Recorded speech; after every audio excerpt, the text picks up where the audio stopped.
Okay guys, I am going to demonstrate how you can cook without the use of oil using a dry pan. So we're going to turn this pan up on high and we're going to get it nice and hot, and we're going to test the pan by using a little bit of water. We're going to add some water, a little water in the pan at a time, and once you see all of these little bubbles forming, you want to see the bubbles start connecting together until they create one bubble, or one molecule ball. There we go. Now you want to add your aromatics and turn your heat down to medium. And you want to keep stirring. We want to get some color on these vegetables. But if you see the pan browning at the bottom, don't be too concerned, because we can always deglaze it with some water, some vegetable broth, or some dry wine. So we want to keep it moving. And when doing this method, you always want to use a stainless steel pan. You don't want to use a ceramic pan or a non-stick pan, but you want to use a ceramic pan.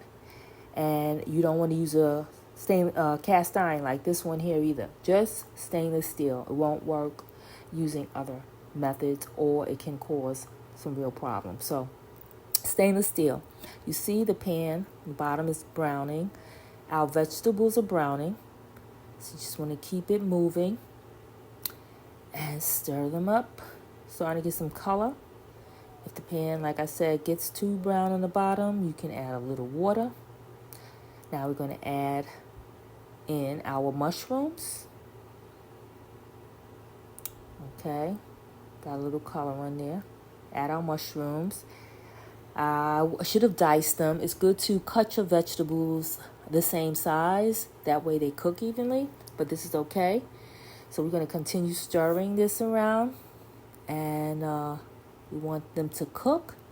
Mushrooms usually release their own water a lot of times, and you don't even need to add any liquid. However, this pan was very hot, so I'm going to add some liquid, some water, just to get those brown bits, as they call them, off the bottom. And then we're just going to continue to cook these mushrooms, cook them through. And what I'm going to be making today with this recipe, I'm going to be making a scramble. And you don't have to necessarily make a scramble. You can take these mushrooms and use the mushrooms by themselves and put them over into a quinoa bowl, or on top of some kind of rice or pasta, whatever you like, whatever your taste wants. And also, I forgot to add my sofrito before the mushrooms. This is sofrito that I prepared. I'm going to put 2 of them in there because I want a lot of flavor, because the sofrito gives off so much flavor into your meals. And I'm just going to continue to stir this. Let these sofrito cubes melt down. As you can see, I put them in an ice tray, and they're conveniently there. All I have to do is take it out and just drop it into my stir fry, my saute, or my soup, my stews. And so it's very convenient. So we're just going to cook that down. And this is going to be a scramble. As I said, you can use a scramble. With this, you can use it in a breakfast burrito, or you can make it a cauliflower. Okay, here's the pumpkin. Now, this is pumpkin seeds and water, and it's like supposed to be like tofu. You can make the same recipe with tofu and press all of the water out and use tofu, but I'm using the pumpkin because sometimes I like to mix it up. I don't always want tofu when I make a scramble, so I use this pumpkin. Now they're making tofu into all kinds of out of all kinds of things, out of lentils, chickpeas. This one is made out of pumpkin seeds. So I'm going to be making a scramble out of this. And like I said, you can use this scramble in a veggie bowl. You can use it in a breakfast burrito. You can eat it with some polenta. And or you could use it like just with the mushrooms. You can add some cauliflower, some broccoli. You can make a cauliflower scramble. So you can do all kinds of things with this base. And if you want it to be a little sweeter, that's date paste. You can add a little date paste in there. Sometimes you're making tomato sauces. It may be too acidic, and you want to bring down the acidity. You can add some date paste. I'm not putting any date paste in here. And as you can see, you're able to make meals without using salt, oil, and sugar. And so I'm just going to stir these up and let it cook through. Again, let that sofrito melt down. Let me take these couple of ones. I don't like the way they look. I had these mushrooms for a while, but they're still good. So I'm going to keep stirring this until it gets done. And then I am going to add the pumpkin. I'm going to crumple it up in there. Okay, so let's crumple this up in here. Just break it up into little pieces. You would do the same thing with the tofu. Like I said, once you press the water out of it, you take your tofu and you crumple it up the same way I'm doing with this pumpkin. I got this pumpkin from the store. I'm not endorsing this product, but I use it sometimes to mix it up. So once you get that all crumpled up in there, you want to layer your flavors. I'm going to add some more onion powder and some garlic powder. I'm going to add also some cayenne.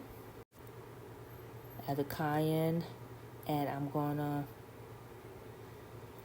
just trying to chop this up here. You want to get it into small pieces. I'm going to add the cayenne, and I'm going to add some turmeric for color. And just keep mixing this up, breaking it up into smaller pieces until you have that scramble consistency. And looking good. And just chop it up like this. Chop up the small pieces and just keep moving around. Add a little more. Add a little black pepper to it. Need some water because it's brown. The bottom is getting really brown. Or you can use veggie broth like I said. So this is it. This is your scramble. No salt, no oil, no sugar, no sweetener, not even date paste. And you have yourself a scramble. And like I said, I am just going to slice me up some avocado slices with this because I don't feel like cooking anything else. But it's really simple, and I use this method all the time, and it has really reduced and helped me to eliminate using oil when preparing meals. And I said you can use it in sauteing. You could use it for stews. You could use it for soups. And here we go. I wish I had chopped up a tomato. A tomato would have been really nice in here. And chop that up. It gave it some color and some additional flavor. And also, you can also squeeze a little lemon in here for give it that nice salty.